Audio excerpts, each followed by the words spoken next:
जिस तरीके से भाषा का प्रयोग किया गया, एक अभद्र भाषा का प्रयोग किया गया। मैं मेरी बात कहूंगा, यदि हमारी बात नहीं सुनी गई, यदि जो विपक्ष की उससे एहसास से प्रोटेक्शन नहीं दिया गया, तो विपक्ष जो है इस सदन का जो है बाइकाट करके जाता है।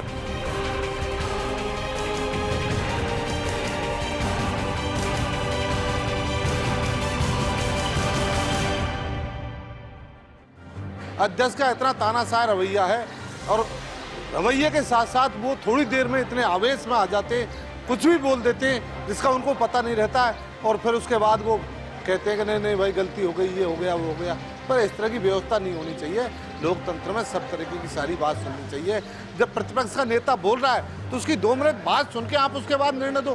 कोई भी व्यक्ति खड़ा होगा उससे पहले कहेगा अंकित नहीं होगा, ये नहीं होगा, ये व्यवस्था ठीक नहीं है। सत्ता का सुख भोगा था, सत्ता का सारा आराम किया था, ऐशो आराम किया था। अब उसके कारण से विरोध भी करना जानते नहीं, इसलिए एक नारा लगातार 2 बोलते हैं। उस स्थिति में, इस बौखलाहट में बायकाट करने के अलावा उनको रास्ता नहीं है। लेकिन यह संसदीय व्यवस्थाओं के और संसदीय कार्य के और संसदीय सम्मान के विरुद्ध है कि वो आसन पर भी आरोप लगाए। ये दिल्ली से कहना नहीं कहना, इस चीज़ में इस तरीके का नहीं होता है कोई भी रोल। या तो इन लोगों को कभी कोई कहता होगा दिल्ली का, तभी ये लोग बोलते होंगे, सरकार के पक्ष विपक्ष वाले इस तरह ऐसा करते होंगे, इनको महसूस होता होगा। बाकी हमारी खुद की सोच है। राजस्थान का जो हालात हो रहा है, कानून व्यवस्था गड़बड़ हो रही है, दिल्ली की जो हो रही है, जैसा अभी आज के अखबार के जरिए पता लगा कि भाई सीमा आगे दूसरी पुलिस की है, तो ऐसा थोड़ी होता है कि सीमा अपराधी को पकड़े, बाद में सीमा नापते रहे, तोलते रहे।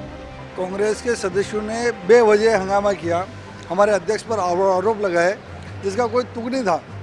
शायद हमको ऐसा लग रहा है ऊपर से ऐसे कोई निर्देश मिले हों दिल्ली से, कांग्रेस पार्टी की तरफ से, सोनिया जी और राहुल जी की तरफ से, कि इनको हंगामा करो, कोई मुद्दे कुछ है नहीं, इसलिए हंगामा करके सदन का समय व्यर्थ करने का काम ये कर रहे हैं। चर्चा में बीजेपी के वरिष्ठ विधायक शंकर सिंह राजपुरोहित साहब भी हमारे साथ अब जुड़ चुके हैं। इस बीच में इंद्र ओझा जी बीकानेर से इंतजार कर रहे हैं। नमस्कार ओझा साहब। नमस्कार सुनील जी। बताएं सर। पारिक साहब, सभी मेहमानों को नमस्कार करता हूँ जी जी, और सुमित्रा सिंह जी को मैं प्रणाम करता हूँ। पारिक साहब, मेरा एक मैं 7 शब्दों में मैं कहना चाहता हूँ कि देखिए, विधानसभा न तो किसी स्वहित के लिए बनी है, न किसी पार्टी के अपने हित के लिए बनी है। वहाँ पे जो भी हो रहा है, और आप बात कर रहे हो किसी कोई भी पार्टी हो, पारिक साहब, केंद्र का निर्देश उस निर्देशों की पालना करनी पड़ती है। चाहे वो पार्टी कांग्रेस हो, चाहे बीजेपी हो, चाहे कोई भी पार्टी हो। मैं इस बात को नहीं मानता कि केंद्र का निर्देश नहीं चलता, लेकिन मैं ये कहना चाहता हूँ, विधानसभा अध्यक्ष महोदय ने जो आप कह रहे हो कि ये कहा है कि व्यक्ति क्या बोल रहा है ये महत्वपूर्ण नहीं है, कहाँ से बोल रहा है ये बहुत बड़ी महत्वपूर्ण बात होती है पारिक साहब। लेकिन ये ऐसा जो आज विधानसभा के अंदर जो हो रहा है, कांग्रेस के अंदर तो ऑल ओवर इंडिया में कांग्रेस की मानसिकता पारिक साहब ऐसी बन गई है कि ये आक्रोशित ही नजर आ रहे किसी। चलिए, बहुत बहुत शुक्रिया ओझा साहब आपका। शंकर सिंह जी, आपका रुख करना चाहूंगा। उम्मीद करता हूं उस दौरान जब जिस वाकये का जिक्र हो रहा है उस दौरान आप भी सदन में मौजूद रहे होंगे। विधानसभा अध्यक्ष के रुख को लेकर आपकी क्या राय है? सत्ता पक्ष क्या संतुष्ट है? विपक्ष को मौका मिला ना मिला? आरोप लग रहा है कि विपक्ष दिल्ली के इशारे पर बोलता है। आरोप विपक्ष का है कि असंसदीय भाषा का इस्तेमाल सदन के अंदर होता है। सच्चाई आपके नजरिए से क्या है? देखिए, आसन की एक व्यवस्था होती है। अब आसन की व्यवस्था, दूसरा सदन के अंदर कहीं न कहीं नियमों में आकर आपको विषय रखना चाहिए। और अंत में जब ये सारा हाउलड़ किया, एक शब्द के अंदर खाली गृह मंत्री महोदय बोले कि भाई मेरी सारी तैयारी है, लेकिन आखिर आने का कोई तरीका है आपका, खाली हाउलड़ के तरीके से नहीं है। और मैं ये आज आपको दावे के साथ कहता हूँ, ये इतना बदंगड़ किया है, अगर गृह मंत्री महोदय का जवाब आते ही एक शब्द भी विपक्ष के पास बोलने का नहीं रहेगा इसमें, तो बोलते ना। सवाल इस बात का, एक घनश्याम मेहर साहब आप मौजूद नहीं थे, उस दौरान बोल रहे थे कि पहले विधानसभा अध्यक्ष ने ये व्यवस्था दी कि प्रश्नकाल हो जाने दीजिए, बाद में आपके लिए अलग से बात होगी। शून्यकाल आया, फिर से कोशिश हुई अपनी बात विपक्ष ने पहुंचाने की, तब विधानसभा अध्यक्ष ने मौका नहीं दिया। मेहर साहब मौजूद है, इन्होंने बोला कुछ देर पहले साहब। नहीं, इसमें वहां मौजूद था, अध्यक्ष जी ने कहा, उसके बाद जैसे ही शून्य काल आया तो शून्य काल में उस बात को इग्नोर कर दिया गया, सुना नहीं। प्रतिपक्ष के नेता की, आप भी जानते हो, विपक्ष में एक हैसियत होती है सदन में, तो वो कुछ बात कहना चाहते, बात वो खड़े नहीं हुए, सुनने की बात तो बहुत दूर की है, बिना सुने उन्होंने कहा कुछ नहीं बैठिए बैठिए बैठिए। ये क्या मतलब? कोई अंकित नहीं होगा। आए दिन 2 साल से लगातार यही एक व्यवस्था बना रखी है, कोई अंकित नहीं हुआ। इसका क्या मतलब हुआ भाई? पक्ष विपक्ष प्रजातंत्र में क्या सरकार का इशारा है? दो मिलाकर बात ही है। अगर आप शांति, सुन नहीं 1 सकते, मिनट की शांति सुनो, आप रख लेते, अगर 1 मिनट की शांति, ये अगर- सारा कुछ व्यवस्था देने वाले देखो, थे अध्यक्ष जी, विपक्ष स्पीकर के महोदय पास तो व्यवस्था कुछ देने है वाले नहीं। थे, उसके बीच में ही खड़े हो गए, तो स्वाभाविकता है। मेरी बात- आखिर आसन है भाई, राज पुरोहित जी आसन की सुनिए, व्यवस्था है। अगर विपक्ष के पास कहने के अलावा है क्या? हमारी बात को हम रख नहीं सकते, आप सुन नहीं सकते, अरे तो इसका मतलब संतोष क्या हुआ? 1 मिनट का संतोष नहीं नहीं, 1 मिनट क्या, नहीं 1 मिनट क्या, पूरा प्रश्नकाल चला। प्रश्नकाल के बाद हस्तक्षेप करना चाहता हूं कि प्रश्नकाल के बाद आसन की 1 मिनट, आसन की व्यवस्था, अगर आसन के इतिहास को आपने पढ़ा होता, समझा होता, तो आसन जिस तरह की भाषा बोलता है, आसन जिस तरह के संकेत देता है, वो बड़े सम्मानजनक होते हैं। आसन ऐसी हिकारत वाली भाषा जिसका आज इस्तेमाल हमने विधानसभा में सुना, ये बड़ा आश्चर्यजनक है। इसके बारे में बताइए कि ऐसा क्यों हुआ? अब ये तो आसन के प्रमुख ही जाने इस बारे में, तो मैं तो क्या- लोमड़ा कहना, लोमड़ी कहना नहीं नहीं, वो ऐसा विषय कुछ नहीं क्या- है। क्या- क्या देखिए, वैसा है? ऐसा है देखिए, नहीं। विपक्ष ने भी जिस भाषा का प्रयोग किया है, निश्चित देखिए मनुष्य है, आखिर आसन पे बैठा हो कोई भगवान तो नहीं है। अब विपक्ष ने जिस प्रकार का भाषा का उपयोग किया क्या है, भाषा उसका का उपयोग कहीं ना किया? कहीं बताइए जवाब आप। दें घनश्याम नहीं, जी। क्या बात? आप स्वयं भी भूल जाते हैं कि आप क्या बोलते हैं। नहीं, वहां पर आप बताइए ना कि भाई हमने ये गलत बात कही। वेल में आकर किस प्रकार से कहा है, किस प्रकार से आसन को संबोधित नहीं, किया हमारी है, बात- किस प्रकार से आसन नहीं, का अगर हमारी प्रतिपादन किया है। संसदीय भाषा तो आप उसे प्रिंट तो होने दो। आप कह रहे हो अंकित नहीं होगा, तो फिर कोई भाई ने कह दिया। चलिए, मैं किसी 2 सदस्य दशकों ने के कह बाद दिया। सुमित्रा सिंह जी पर आपके ये पास भी बहुत आना गलत चाहूंगा, इस बात है। मसले को जारी रखेंगे। सादिक साहब है बीकानेर से और खालिद कुरैशी साहब भी हैं हमारे साथ बीकानेर से ही।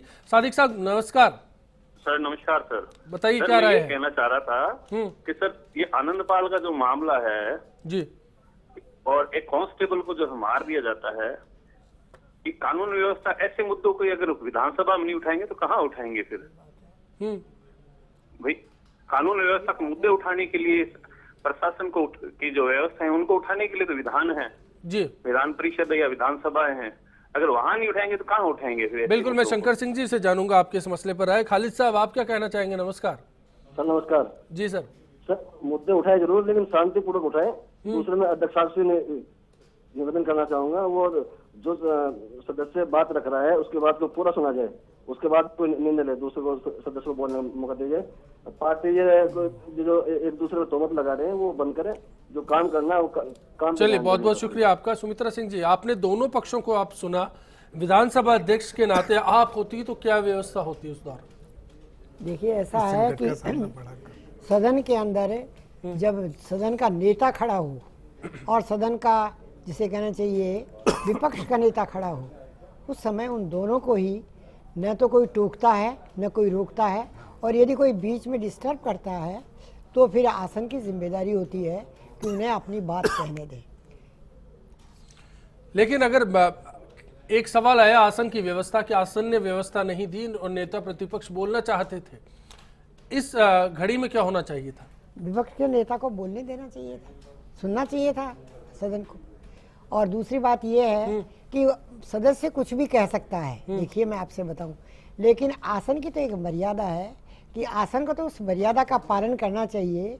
जिस तरह के शब्दों का इस्तेमाल किया है स्पीकर ने, मैं समझती हूँ शंकर सिंह जी, अब आपका रुख करना चाहता हूँ, इस बात को आप बेहतर तरीके से समझाइए कि आरोप प्रत्यारोप का विपक्ष का दौर विधानसभा में दोनों तरफ से चल रहा है। बीजेपी कहती है कि आप दिल्ली के इशारे पर हंगामा करते हैं, और यहाँ कांग्रेस बोलती है कि विधानसभा अध्यक्ष सरकार के इशारे पर, बीजेपी के इशारे पर चल रहे हैं। तो इस बात को जनता कैसे समझे? सच झूठ के बीच फर्क क्या है? जनता ने अगर कांग्रेस या बीजेपी के किसी प्रतिनिधि को जिताकर भेजा है तो उनकी कहाँ गलती है? देखिए, उनकी भी गलती, मैं ये कह रहा हूं सिर्फ 1 मिनट का संतोष, मैंने उसमें बिल्कुल मैं वहां पर हाजिर था। अगर ये नेता प्रतिपक्ष 1 मिनट का खाली संतोष रखते ना, व्यवस्था देने ही वाले थे। अब व्यवस्था देते देते उनको इतना आक्रोशित कर दिया, मतलब आपने इतना सारा वो कर दिया वातावरण, अब वो स्वाभाविकता है हुआ है। लेकिन हकीकत में देखिए, एक बात जिस विषय को ये लेना चाह रहे थे, उस विषय में ये आनंदपाल और राजू ठेक, इन दोनों की गाड़ियां अलग अलग है। दोनों, अगर आप सुनते ना गृह मंत्री महोदय का, 1 मिनट में बिल्कुल आप जवाब विहीन हो जाते। पर अब मेरी बात वो अलग बात है। सवाल उसी बात का था कि गृह मंत्री गुलाबचंद कटारिया ने उस दिन विधानसभा में किस मसले को लेकर बोला। क्या वो नागौर की गाड़ी का जिक्र कर रहे थे और बता रहे थे कि नागौर वाली गाड़ी जयपुर से पहुंच गई। सवाल इसी बात का है कि बिना तथ्य के या तथ्य के गृह मंत्री ने बोला। शायद कांग्रेस इसी बात को उठाना चाह रही थी। मेहर साहब उसको उठाना चाह रहे थे, उससे पहले राजपुरोहित जी वहां थे, मैं भी वहां था। कृषि मंत्री जवाब देना चाहते थे, अध्यक्ष ने कहा नहीं बिल्कुल नहीं, कोई जवाब नहीं देना है, बैठ जाइए बैठ जाइए। और वो बहुत देर तक खड़े रहे, उसके बाद फिर दोबारा खड़े हुए तो फिर उनको बिठा दिया। होम मिनिस्टर जवाब देना चाहते थे, उनको नहीं कोई जवाब नहीं। तो ये कौन सी व्यवस्था है, ये कौन सी बात है? प्रतिपक्ष के नेता कह रहे हैं, आप 1 मिनट उनकी बात सुनकर गृह मंत्री जी से जवाब दिला देते, बात खत्म हो जाती। अब इसके बाद आप कहते हो कि देने ही वाले थे व्यवस्था। अरे भाई दे देते ना, पहले प्रश्नकाल में मामला उठा, प्रश्नकाल में कहा कि भाई अब कोई बात नहीं होगी, शून्यकाल में होगी, और जैसे ही शून्यकाल में ये बातें हुई तो उस बात खत्म हो जाती। आप तो उल्टी बात कर रहे हो कि व्यवस्था की बात करो, ये करो। जब वो अध्यक्ष जी तो इतने नाराज होकर इस तरह की भाषा काम में लेने लगे तो फिर विपक्ष ओम सैनी जी, क्या किसी कार्रवाई के दौरान आपने विधानसभा की कार्यवाही के दौरान देखा है ऐसा कुछ होता है? नहीं, देखिए ये तो बड़ा आश्चर्यजनक है। मैं ये देख रहा हूँ कि मैं कोई टिप्पणी नहीं करना चाहता, लेकिन स्पीकर का रोल हमने देखा भी है, पढ़ा भी है और समझा भी है। और राजस्थान विधानसभा के, मैंने आपसे कहा कि रामनिवास जी मिर्धा से लेकर के और आज तक का सारा दृश्य मेरी आंखों के सामने से घूमता है। और आसन के प्रति जितना सम्मान विधानसभा में होता रहा है, चाहे नेता प्रतिपक्ष या नेता सदन, दोनों में से कोई भी बोल रहा हो, तो निश्चित रूप से आसन बड़े सम्मान के साथ में उनको बुलवाता है, उनकी बात सुनता है, उनसे कहलवाता है। डांटना फटकारना, ये दुर्भाषा जैसी भाषा मेरे समझ में पहली बार मुझे तो सुनने को मिली है और देखने को मिली है, जो मुझे बड़ा आश्चर्यजनक लग रहा है कि इसमें क्या टिप्पणी की जा सकती है। निश्चित रूप से स्पीकर के इस रोल को तो पूरे देश में इस पे चर्चा होनी चाहिए, समझना चाहिए कि राजस्थान विधानसभा के स्पीकर साहब जिस तरह की भाषा बोलते हैं, क्या वो संसदीय भाषा है? ये स्पीकर को लेकर तो बातचीत का दौर हुआ। कुछ कहना चाह रही हैं सुमित्रा सिंह जी, आप कुछ कहना चाह रही हैं आप? नहीं, मैंने कहा ये दुर्भाग्यपूर्ण है जिस तरह से सैनी जी ने कहा कि राजस्थान के स्पीकर ऐसी भाषा का प्रयोग करें। इसको क्या कहा? आसन की तो एक सीमा, आसन की तो मर्यादा है कि आसन तो किसी व्यक्ति का नाम ले, सदस्य का नाम ले, इसका मतलब कि उसे बाहर जाओ, बहुत बड़ी बात है। नाम भी नहीं लिया जाता है, जिसमें कि गाली गलौज तो बात आप कहती रही हैं मैं आपका नाम ले दूंगी, इतने पे तो सारा सदन बैठ जाता था। मैं बता रहा हूँ, आपको देखा है कि मैं आपका नाम ले दूंगी। मुझे मजबूर नहीं करें नाम लेने के लिए, आप मुझे नाम लेने के लिए मजबूर न करें माननीय सदस्य। यहाँ तो माननीय सदस्य तो कहते ही नहीं, वो किसी को कहते ही नहीं है। चलिए, मैं विधानसभा अध्यक्ष से परे जाकर जनता के मुद्दों पर भी बात करना चाहूंगा। जो हंगामा हो रहा है और जो सूरत हाल है, चाहे सरकार हो या फिर विपक्ष हो या फिर बीजेपी हो, क्या किसी जनप्रतिनिधि को वो मौका ऐसे हालात में मिल पाएगा जब वो अपने इलाके की परेशानियों का जिक्र करेंगे? जैसा कि एक दर्शक ने कहा, इस वक्त विधान में सबसे बड़ा मुद्दा जनता से जुड़ी बातें हैं। क्या ऐसे हालात में इन बातों को तवज्जो मिल पाएगी? ब्रेक के बाद जब लौटेंगे तो कोशिश होगी इसी मसले पर बात करें और समझना चाहें कि जनता का बेहतर कैसे हो। कि विधानसभा अध्यक्ष जो भी होता है, स्पीकर जो भी होता है, चूंकि वैसे उसका कार्य तो निष्पक्ष होकर सदन को सुचारू रूप से चलाने की जिम्मेदारी होती है, लेकिन हमने ये देखा है कि वो एक निष्पक्ष ना होकर एक सत्ता का अंग बनकर काम करता है और विपक्ष को दबाने में अपनी भूमिका अदा करता है। निष्पक्ष कुछ भी पारदर्शिता नहीं हो रही है, जनता के हितों के कोई भी काम नहीं हो रहे हैं, क्योंकि उसका सबसे बड़ा रीजन है विपक्ष बिल्कुल भी विरोध नहीं करता है और सत्ता पक्ष जो सत्ता में बैठते हैं वो अपनी मनमर्जी से काम करते हैं।